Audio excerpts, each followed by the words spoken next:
আজ আমি ঘুরে দেখব সিলেটের ঐতিহাসিক সেই সুরমা ব্রিজ, যা 90 দশক ধরে দাঁড়িয়ে আছে সুরমা নদীর বুকে। এই ব্রিজ শুধু ইস্পাত আর কংক্রিটের কাঠামো নয়, এটি সিলেটের মানুষের ভালোবাসা আর ঐতিহ্যের প্রতীক। ওই দেখতে পাচ্ছেন সেই ঐতিহাসিক সুরমা ব্রিজ।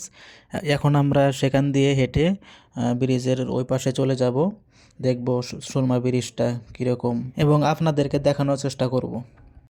এই ব্রিজটি ব্রিটিশ আমলে নির্মিত হয়েছিল। এই ব্রিজটি আনুষ্ঠানিকভাবে উদ্বোধন হয়েছিল 1936 সালে।